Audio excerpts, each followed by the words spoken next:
नमस्कार, मैं हूं समीप राजगुरु। क्रिकेट की बात में आपका स्वागत है और स्वागत है हमारे एक्सपर्ट्स का, यशपाल जी और चेतन जी का।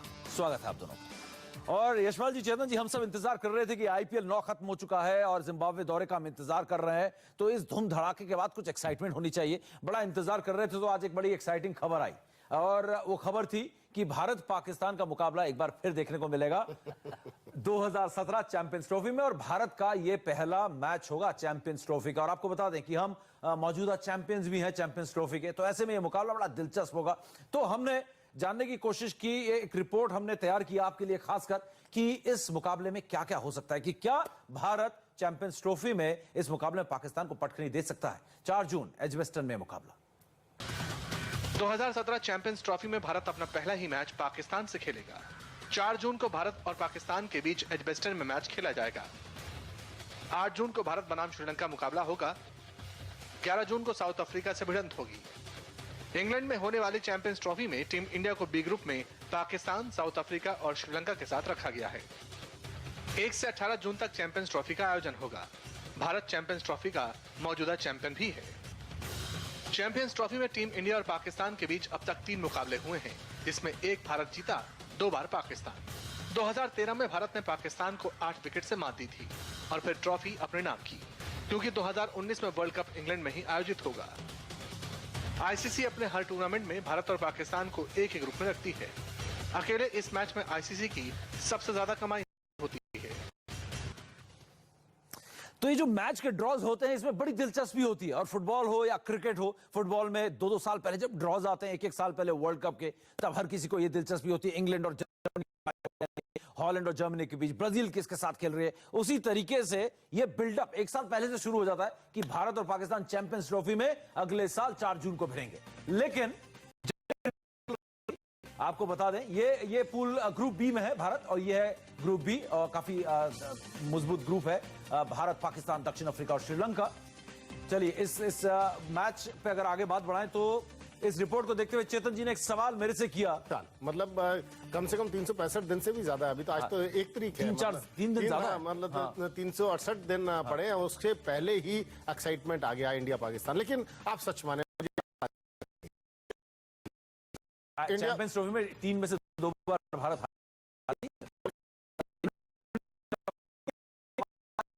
या नहीं, लेकिन हमें लगता है कि कप्तान रहेंगे वो, और 2017 में पाकिस्तान के खिलाफ वो कप्तानी करते हुए नजर आएंगे। क्योंकि धोनी से जुड़ी हुई ये दूसरी रिपोर्ट भी है कि धोनी का जो खौफ है एक कप्तान के तौर पर, एक खिलाड़ी के तौर पर, वो दुनिया भर में है, और उसका एक असर अब आपके सामने है।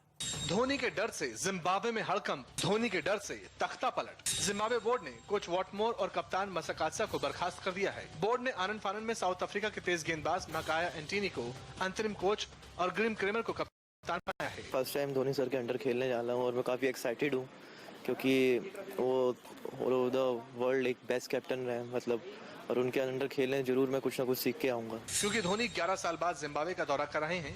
इससे पहले साल 2005 में धोनी जिम्बाब्वे गए थे। बतौर कप्तान धोनी ने कभी भी जिम्बाब्वे का दौरा नहीं किया। वैसे भारत पिछले 2 दौरे में जिम्बाब्वे से जीता है। पिछले साल रहाणे की कप्तानी में टीम इंडिया ने वनडे सीरीज 3-0 से जीती, लेकिन T20 में बाजी 1-1 से बराबरी पर खत्म हुई थी। तो देखा आपने, और इसका जवाब देंगे यशपाल जी कि ये एक तो धोनी का डर है, यशपाल जी, कहीं ना कहीं, क्योंकि धोनी और धोनी की टीम से अच्छे प्रदर्शन की भी आप उम्मीद करते हैं, और कहीं ना कहीं जिम्बाब्वे अपनी टीम को वेकअप कॉल भी देना चाहता है, और इसका फायदा धोनी और उनकी युवा टीम को होगा क्या, क्वेश्चन मार्क के साथ। मुझे लगता है ये सही समय नहीं था जिम्बाब्वे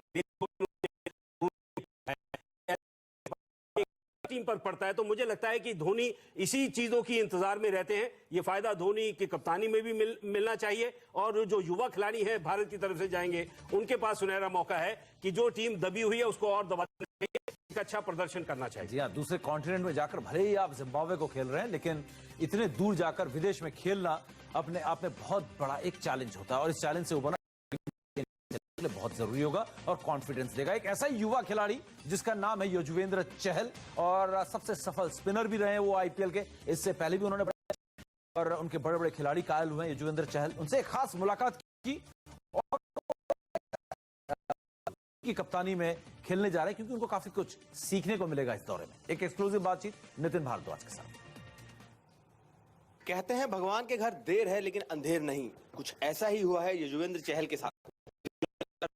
में अच्छा प्रदर्शन करने के बाद टीम इंडिया में जगह बनाई है। आइए बात करते हैं युजवेंद्र चहल से। युजु भाई, सबसे पहले तो ये बताइए कि किस तरह की तैयारी है जिम्बाब्वे दौरे की, जिस तरीके की आपकी फॉर्म चल रही है, क्या कोई खास बॉल इजाद की है, किस तरह का प्रदर्शन करने की उम्मीद है हम आप? अच्छा, विराट एक एग्रेसिव कप्तान है जिनके साथ अभी आप आईपीएल में खेले, लेकिन धोनी कैप्टन कूल कहे जाते हैं। धोनी जो जिम्बाब्वे दौरे पर जा रहे हैं, एक यंग टीम के साथ जा रहे हैं, तो किस तरह का सपोर्ट मिलने की उम्मीद है कप्तान धोनी से? क्या कभी उनके साथ खेले हैं? नहीं, मैं फर्स्ट टाइम धोनी सर के अंडर खेलने जा रहा हूँ। और आप रोहित शर्मा की कप्तानी में भी आईपीएल खेले हैं और पिछले 2 सीजन से विराट की कप्तानी में भी खेले। क्या फर्क है दोनों के? सिर्फ कप्तान है, एक बहुत ही सुलझा हुआ कप्तान नजर आता है, तो दोनों की कप्तानी में क्या आपको खास बात नजर आती है? नहीं, ऐसा कुछ नहीं होता। धन्यवाद इंडिया टीवी से बात करने। तो ये थे युजवेंद्र चहल, जिनका ये कहना है कि फिलहाल वो अपने बेसिक्स पर काम करेंगे और टीम इंडिया को जिताने की पूरी कोशिश करेंगे। कैमरामैन अजय नेगी के साथ Nitin Bhardwaj, India TV, Delhi. Cricket की बात ब्रेक के बाद। आपने ब्रेक से पहले एक खास मुलाकात देखी युजवेंद्र चहल से, जो कि रिस्ट स्पिनर है, लेग स्पिनर है, आईपीएल के सबसे सफल लेग स्पिनर भी थे, 21 विकेट लेकर।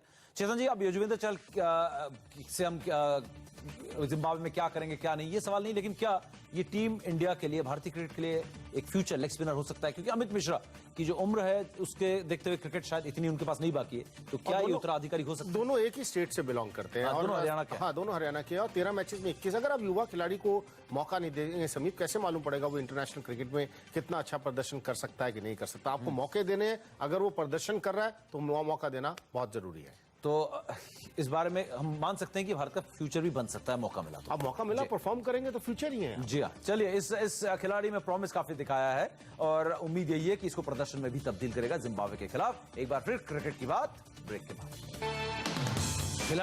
खिलाड़ी नहीं थे, लेकिन खिलाड़ियों के बड़े चहेते थे और एक लेजेंड है वो। बंगाल क्रिकेट संघ के पूर्व पिच क्यूरेटर प्रवीण मुखर्जी का कल रात निधन हो गया। वो 86 साल के थे।